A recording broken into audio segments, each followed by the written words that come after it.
Welcome to the Fancy Nancy Splendiferous Christmas Book Club Show. That's quite a title. Come on in because I am so excited about Christmas, one of my favorite holidays. And there are so many holidays coming up that I want to talk about. But today we're going to focus on how it's starting to look like Christmas. People seem to be starting earlier and earlier, like they are ready for winter and ready for fun. The first book I want to share with you is something that always makes us think of Christmas. In fact, I don't think it would seem like Christmas without a special tree. And this book is called Little Bunny and the Magic Christmas Tree. Now, I must say, when my tree is decorated and we hang the tinsel and we turn on the lights and it reflects on the ornaments, that's a very fancy word that means shimmers and shines. It sure does look magical to me. But I've never had the experience that this little bunny has had with his Christmas tree. Little Bunny is part of a very big family. Even some older brothers and some younger twins. But even those younger twins are bigger than he is. He's the tiniest one in his family. He can't do much to decorate the tree because he's so small. One night, he decides to sleep right under the tree, and he starts to dream, and then magical things start to happen.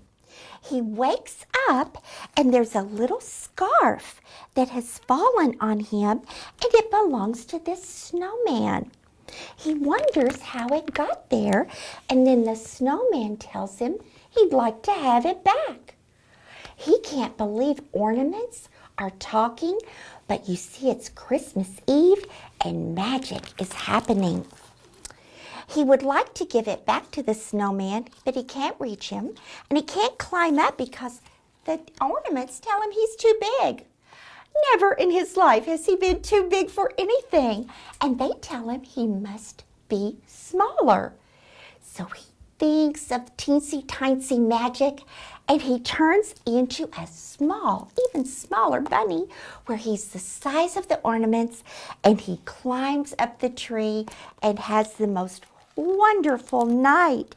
Here he is riding on the fire truck ornament, and look at that, he's even going to get to drive. Can you imagine if you were driving on your Christmas tree, some of the ornaments you would jump into or maybe bump into, and how fun it would be to drive to the top? Well, this little bunny is having the time of his life. And then he has to make a decision. Would he like to stay tiny forever and ever and live with the ornaments? Or would he like to go back to being just ordinary little bunny in his family?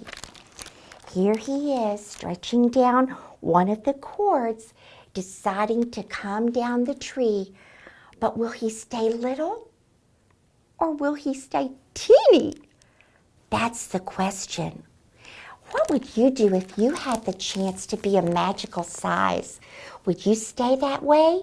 Or would you like to be back to your normal size and take your normal place in the family? That's something to think about. And you might like to make a story of your own about if you were a different size at Christmas time. But in the meantime, for more ideas and to find out what Little Bunny decides, please read Little Bunny and the Magic Christmas Tree. It's so fun, just like Christmas trees are fun. And another famous thing about Christmas, I should say famous person, is Santa Claus. And he's known by so many different names. Father Christmas, Old Saint Nick, but whatever you call this jolly sweet man, this book tells us that he is the world's #1 toy expert. Well, of course he is. All of us kids know that. But how did he get to be that way? Well, let's see. Marla Frazee is going to tell us. She's the author and illustrator. She tells us that one way Santa gets to be a toy expert is by becoming a kid expert. If you know about toys, but you don't know about kids, it's not much use to you. And one way Santa learns about kids is from all the children that sit on his lap and talk to him and tell him things. And he even learns things from the kids who are too shy to come talk to him personally. He even has ways of learning all about kids when they don't even tell him about themselves. He studies them, he takes notes, and he puts it all together like this big computer in his brain of what all the children are like. And then, because he's a toy expert, he finds all the toys and looks them over, tests them out, and finds just the right toy for each child. Whew, what a job! What a lot to know. Here is one of my very favorite pages in the book. Marla has made the cutest illustration of Santa trying out a pogo stick. Now, if you don't know what a pogo stick is, you can tell by this picture. It's like a little transportation toy that you can stand on and bounce up and down on this stick, and you can travel places. Here Santa has started way back here, and he's testing the pogo stick to see if it works. And here we see sometimes it doesn't. Santa has fallen over, but he looks like he doesn't mind. He's had a great time anyway. So after all of putting all this together and hours of work, and with, of course, help from the elves, Santa finishes with a present ready, just the right present for each child that he goes to see. And the author tells us that he is right and he makes the right match 99% of the time. That's almost always. Now let me tell you why Marla wrote this book and put a pogo stick in it. It's because when she was a little girl, she had a pogo stick, and this is what it looked like. So when she wrote this story, she put Santa on a pogo stick, testing it out, because she remembered the one he brought to her when she was a little girl. Isn't that neat how authors sometimes bring parts of their real lives into their books? If you'd like to learn more about how Santa chooses the correct presents for everyone, you will enjoy this book, Santa Claus, the World's #1 Toy Expert. So we've talked about trees at Christmas and Santa and toys. Here's something else that we think we must have at Christmas.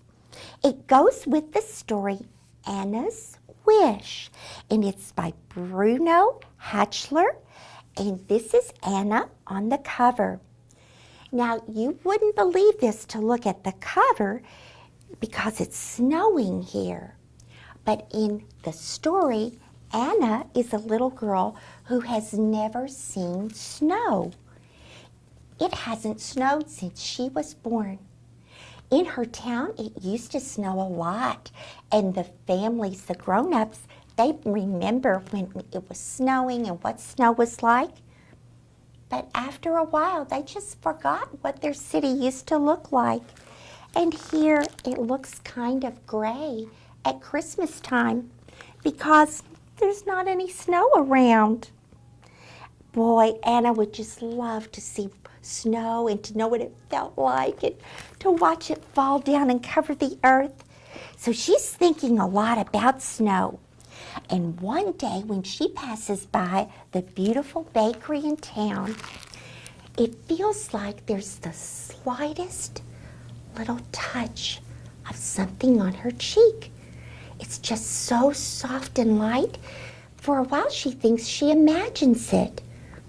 Then another day she walks by the bakery, and when she looks at this little sugar horse on top of this cake, she feels it again. It's like something cool and soft brushing against her face. And she wonders, are other people feeling this? Is this what it feels like when a snowflake touches your cheek? Is there something strange about this sugar horse covered in sugar crystals that look like ice? So she becomes obsessed with snow. She can't stop thinking about it.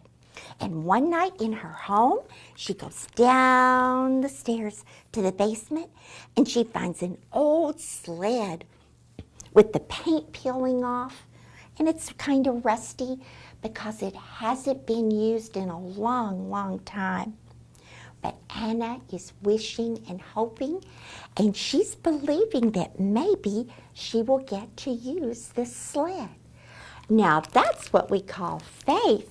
When you believe in something you've never seen, but you believe it to be true, that's what Anna's believing, and she's wishing that she could see snow. Now, I can't tell you how the story ends. This could just be her imagination on the cover. You know how imagination is. But I hope Anna gets snow, and I hope you get snow for Christmas where you are, because so many people think it's just not a perfect Christmas without a little bit of white flakes around. Enjoy this book, Anna's Wish, and maybe that's your wish too. Are any of my teacher friends wishing for snow? I know how you are. Well, we're going to take a little break and listen to our friend from Tell Me a Story. But please come back because I have more Christmas cheer to share with you. See you soon.